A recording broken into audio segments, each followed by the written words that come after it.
Bienvenue dans votre rubrique Focus sur Radio Mayuri. Notre invitée est Madame Sonia Dacruz, coordinatrice territoriale projet santé publique chez ARS Guyane. Bonjour. Bonjour, Monsieur Plaisir.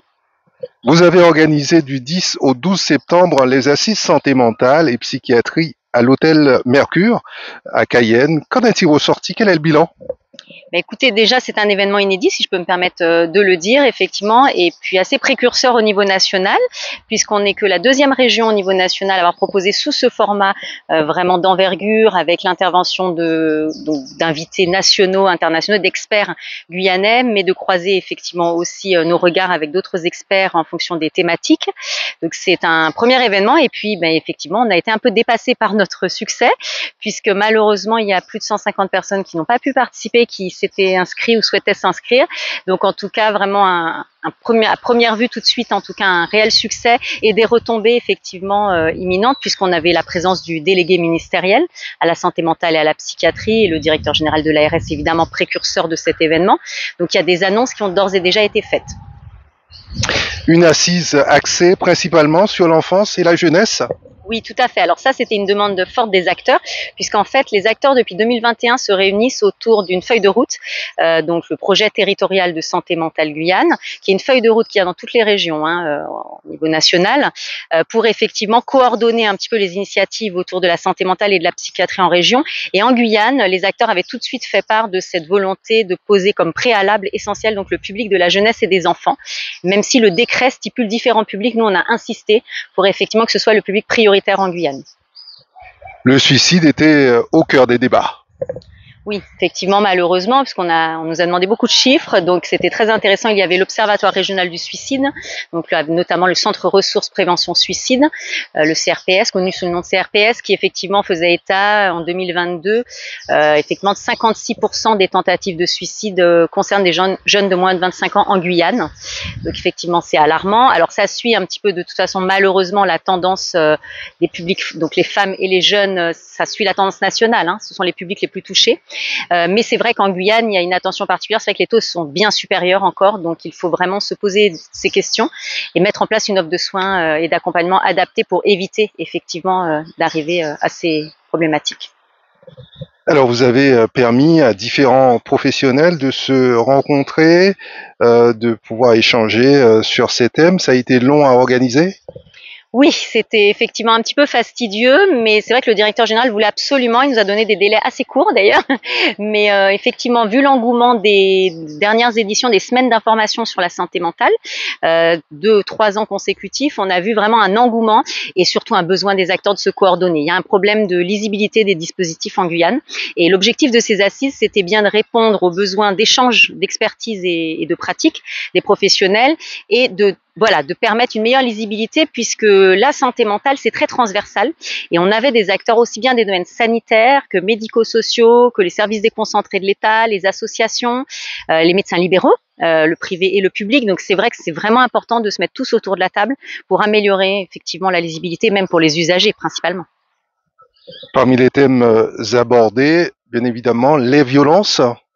Oui, alors ça a été félicité par le ministère, on est très content. Effectivement, un vrai travail sur les déterminants. Les déterminants psychosociaux, c'est vrai que souvent, les projets territoriaux de santé mentale, on travaille beaucoup l'offre de soins, le médical, la psychiatrie, mais c'est vrai que le travail maintenant transversal sur les déterminants psychosociaux est essentiel, et en Guyane, notamment avec le fort taux de précarité, avec une démographie particulière, la précarité, la démographie inversée justement des professionnels de santé. Il se posait vraiment cette question des déterminants et de voir comment on pouvait agir en amont, le plus en amont possible, et puis c'est également la politique nationale. Donc effectivement, une grosse séquence sur les violences faites aux enfants, avec pas mal effectivement de décisions annoncées d'ailleurs. Les addictions également figuraient parmi ces thèmes. Oui, alors on ne peut pas parler effectivement santé mentale sans parler addiction, même s'il faut faire attention à ce biais. C'est vrai que les addictions en Guyane, on est très concernés, donc l'idée c'est effectivement essayer de sortir un petit peu la tête de l'eau, parce qu'il y a beaucoup d'acteurs également de l'addiction en Guyane, mais c'est essayer de structurer aussi l'offre de soins, éviter les trous dans la raquette et mieux se structurer sur le territoire, et notamment sur la question des addictions.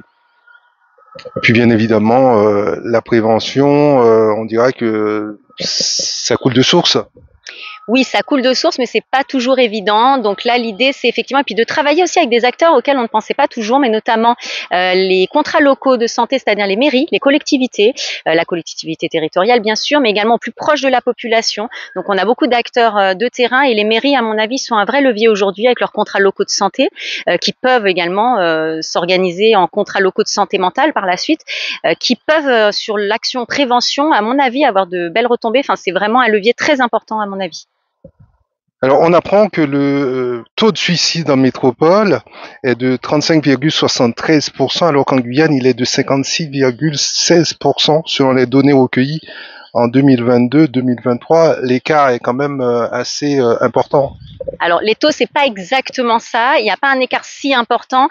Par contre, effectivement, il y a un écart assez important en termes de tentatives de suicide. Alors, c'est vrai qu'il faut faire très attention avec les chiffres et avec les intitulés. C'est pour ça qu'on a tenu à vous inviter. Voilà. Non, non, mais je ne suis pas médecin, je ne suis pas psychiatre, je suis vraiment coordinatrice. Hein. Donc, je suis pas non plus chercheuse en la matière, mais c'est vrai faire attention à ça parce qu'on remarque notamment que ce sont sur les tentatives de suicide où effectivement, il faut qu'on soit très vigilant, qui sont de toute façon un réel appel, effectivement, à la population sur de la souffrance psychique dans tous les cas. Mais c'est vrai que sur le suicide, en tout cas, voilà, en l'état, on a des chiffres plus ou moins similaires à la métropole, là où effectivement c'est exponentiel, c'est sur les territoires de l'intérieur. Mais le collègue justement de l'Observatoire régional du suicide a très bien expliqué également les chiffres, puisqu'il faut être très vigilant sur une petite population. L'impact effectivement proportionnel va être bien plus important. Donc effectivement, il faut prendre aussi en considération qu'en métropole, on n'a pas le même impact, on n'a pas les mêmes basses, enfin voilà, le même, la même densité de population. Donc voilà, ça a été très bien expliqué. Je ne suis pas spécialiste, mais ça a été très bien expliqué effectivement lors des assises. Une tendance qui est inversée hein, chez les plus de 65 ans, ils sont 1,50% contre 18,95% dans l'Hexagone. Est-ce que là, les chiffres sont bons, les taux sont bons? Tout à fait. Oui, là c'est parfait. Effectivement, ça s'explique aussi avec la démographie de la Guyane. Hein. Nous, on est une population. Il y a moins de personnes âgées qu'en métropole, que dans l'Hexagone. Tout à fait. Eux, ils ont effectivement une population parfois vieillissante. Nous, c'est vrai que c'est tout à fait le contraire. On est sur un tapis démographique galopant en termes de jeunesse. Donc, c'était évident. Bon, là, ça nous semble un petit peu logique que ce soit inversé. Cependant, les personnes âgées ne sont pas mises de côté puisqu'on a dans le PTSM justement une fiche action qui leur est consacrée puisqu'il faut être très vigilant. Ce sont quand même des personnes qui souffrent aussi de problématiques de santé mentale, mais vu qu'elles sont... De solitude parfois aussi. Tout à fait. Tout à fait. Et vu que les dégénérescences neurologiques et neuropsychiatriques sont un petit peu inhérentes à la personne vieillissante, c'est vrai que voilà, on s'en rend moins compte, mais c'est une vraie réalité aussi qu'il faut prendre en compte. 46% des usagers qui consultent pour des idées suicidaires ont moins de 25 ans. C'est pour dire à quel point cette couche de la population est concernée. Tout à fait. Alors là, c'est un enjeu de société, hein. C'est vraiment un enjeu sociétal. Il faut effectivement que tous les acteurs soient moins dans la main. On avait notamment le rectorat, on avait la PJJ, on avait l'ASE, donc la CTG auprès de nous dans les ateliers. La plupart des acteurs de la jeunesse, hein, ils étaient tous représentés. Je pense que ça y est, les acteurs sont conscients effectivement que c'est une population qui souffre. Il faut se poser les bonnes questions. Il faut également de la recherche pour remettre le doigt sur les raisons de cela. On a mis en particulier le doigt sur une des raisons, effectivement, le psychotrauma. En Guyane, on a un taux de psychotraumatisme qui est bien supérieur au national, qui peut s'expliquer par l'immigration, mais pas que. Qu'est-ce que vous appelez le psychotrauma? Ah, alors, encore une fois, je ne suis pas médecin, mais le psychotraumatisme, c'est effectivement les parcours de vie. Enfin, c'est avoir été exposé effectivement à un traumatisme, à un stress post-traumatique important qui peut être lié à un événement effectivement historique, à un événement climatique grave, un traumatisme lié à des violences, à de la torture. Voilà, un événement grave qui crée un stress post-traumatique et des conséquences dramatiques au niveau de la psyché, effectivement, à court, moyen ou long terme.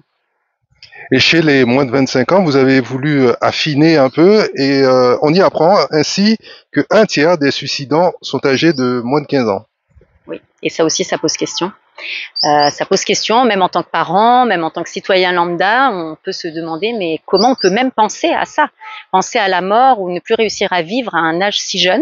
Donc je pense qu'il y a des vraies questions. La santé communautaire, l'interculturalité a été posée au centre de ces assises.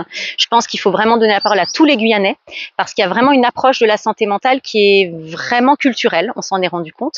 Les représentations également de la santé mentale dans les différentes cultures, les tabous, peuvent amener peut-être effectivement à se poser des questions sur ces tentatives de suicide. Donc le Grand Conseil coutumier notamment et des anthropologues ont échangé sur ces thématiques. Je pense que c'est vraiment très important de les associer dès le départ. Est-ce que en Guyane, les gens sont plus fragiles, sont plus vulnérables par rapport aux problématiques de la vie, aux sociétés? Alors ça, on peut pas le dire de manière aussi radicale. En tout cas, ce que l'on peut dire, c'est qu'évidemment, on suit la tendance nationale et internationale. En santé mentale, il n'y a pas de grande surprise. En revanche, en Guyane, le psychotrauma, comme je viens de le dire, est vraiment beaucoup plus important. Et également, bon, on parlait de vulnérabilité. On a quand même des cumuls de comorbidité et de vulnérabilité en Guyane. Les problèmes de santé d'une manière générale, les problèmes de précarité sont très prégnants en Guyane. Donc l'ARS se penche d'ailleurs à ces questions de précarité, d'articulation santé mentale et précarité, parce qu'on sait que c'est un facteur, un déterminant essentiel. Les filles et les jeunes femmes particulièrement touchées par des cas de suicide ou tentative. Oui, tout à fait. Alors les femmes, d'une manière générale, beaucoup plus touchées que les hommes au niveau international et national. En Guyane, ça suit la tendance. D'ailleurs, l'UNICEF était présent parmi nous. On a eu la chance et l'honneur d'avoir une délégation de l'UNICEF France qui, effectivement, a fait état dans son rapport et a insisté dans le cadre des assises sur la santé des filles, la santé d'une manière générale, mais la santé mentale en particulier. Même les très jeunes, c'est toujours les filles, effectivement, qui sont les plus concernées. 5% des Guyanais ont déjà fait une tentative de suicide plus globalement au cours des 12 derniers mois. Est-ce qu'il y a de quoi s'alerter? Oui, tout à fait. D'autant que c'est ce qui est remonté officiellement, parce qu'il y a un gros travail, comme je l'ai dit, qui est fait par l'Observatoire régional du suicide depuis 3 ans. Mais il y a encore du travail, c'est-à-dire que là, on a les chiffres déclarés, avec un gros travail qui est fait avec les urgences notamment, avec les acteurs du sanitaire principalement. Mais imaginez-vous bien que ce chiffre est bien au-dessus de, voilà, enfin, bien en deçà, pardon, de la réalité. Donc oui, ça pose une réelle question. Le passage à l'acte, c'est que quelque part, il y a eu un maillon à un moment sur la prise en charge qui n'a pas été là, ou en tout cas sur la prévention. Alors on apprend que les communes de l'intérieur sont 4 fois plus impactées, notamment au sein des Amérindiens. Bon, c'est vrai que ça a été au cœur de l'actualité ces dernières années, derniers mois. En Guyane, cela ne vient que le confirmer quelque part, malheureusement. Oui, alors sur ces populations-là, il faut être très prudent. C'est vrai que moi, je peux pas en parler. Je suis pas médecin ni en charge de l'observatoire, mais ce qu'on peut dire quand même, pourquoi ces chiffres sont élevés, c'est qu'il y a quand même un aspect culturel de contagion suicidaire qu'on n'a pas en métropole. C'est vrai que dans ces cultures, il y a vraiment un phénomène de contagion suicidaire sur lesquels travaillent les anthropologues, les psychiatres, les spécialistes. Il faut vraiment travailler ça. C'est ce que je disais tout à l'heure. Il faut associer toutes les communautés, le Grand Conseil coutumier, pour pouvoir un petit peu détricoter un peu toute cette réalité, pour pouvoir la comprendre et pour pouvoir prévenir, mais surtout sensibiliser en étant adapté au langage de la population. Et puis on en vient à ces facteurs psychosociaux liés à un risque de tentative de suicide, conflit interpersonnel. Donc on n'est pas loin de la violence, c'est des conflits au sein de la famille ou entre amis, etc. Non, non, tout à fait. On est complètement là-dedans. On est dans les violences conjugales. Là, il y avait l'arbre fromager qui était présent aussi aux assises.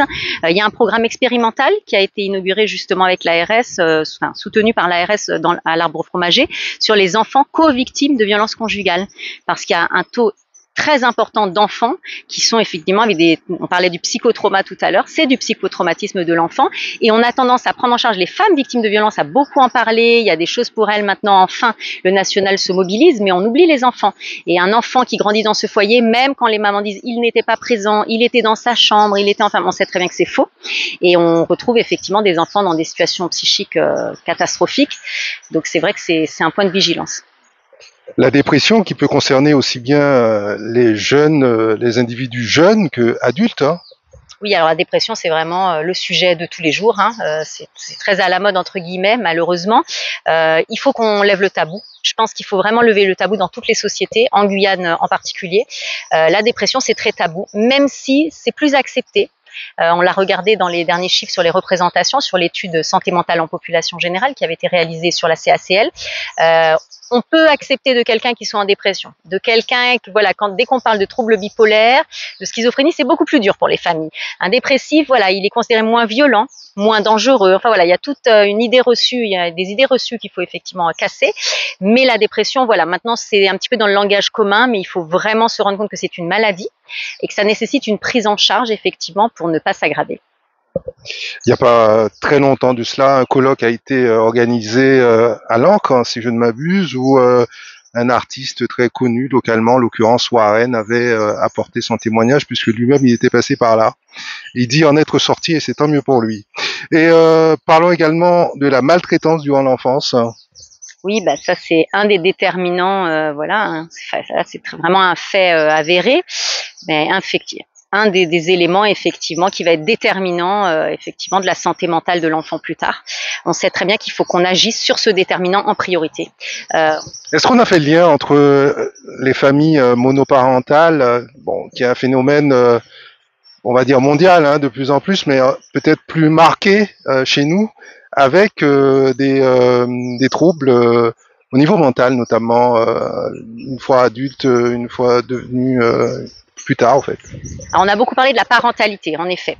Effectivement, des grossesses précoces, de la parentalité, de l'accompagnement parental nécessaire. Voilà, il est vrai que c'est un sujet.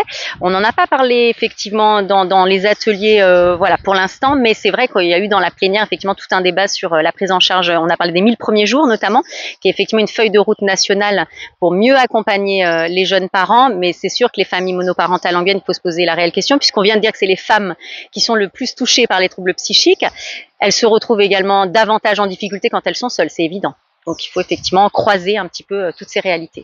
Oui, le fait que l'enfant soit élevé uniquement par un des parents, notamment souvent la maman, est-ce que cela l'expose à des problèmes mentaux? En tout cas, si on rajoute des facteurs effectivement au terreau sensible et fragile des comorbidités ou en tout cas des facteurs psychosociaux, effectivement, si on rajoute au terreau, plus on en ajoute au terreau, plus effectivement l'enfant va être à même de développer des troubles psychiques ou en tout cas va porter un bagage de plus en plus lourd et évidemment il va être davantage exposé que d'autres enfants, ça c'est évident. Puis il y a également le cas des enfants qui ont des enfants et qui doivent s'occuper d'autres enfants alors que eux-mêmes n'ont pas encore terminé leur processus de développement.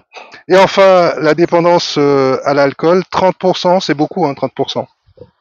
Oui, c'est beaucoup. Alors en métropole aussi, c'est beaucoup. Faut pas oublier. Pareil, le cannabis, on dit c'est beaucoup en Guyane, c'est beaucoup aussi en métropole. Donc voilà. Non, la spécificité de la Guyane sur les conduites addictives, c'est peut-être effectivement sur des drogues qu'on connaît ici, hein, le crack, la cocaïne, qui sont effectivement bien plus accessibles, beaucoup moins chères. Et c'est la spécificité de la Guyane. Il y a également des spécificités culturelles, le soukhrou. Voilà, enfin, on connaît des dérivés, hein, malheureusement, du crack. Et voilà. Donc c'est plutôt ces spécificités-là qu'on a fait remonter dans le cadre des ateliers sur les conduites addictives. Pour le reste, malheureusement, entre guillemets, on suit la tendance. Mais en métropole, oui, non, il y a des régions également très concernées par l'alcool. Une fois que maintenant le tableau il est dressé, je suis tenté de dire quelle solution, quels moyens, quelles ressources, quelles finances aussi, hein. Effectivement, les assises, c'était un petit peu l'objectif. Hein. L'objectif, c'est de mettre tout le monde autour de la table.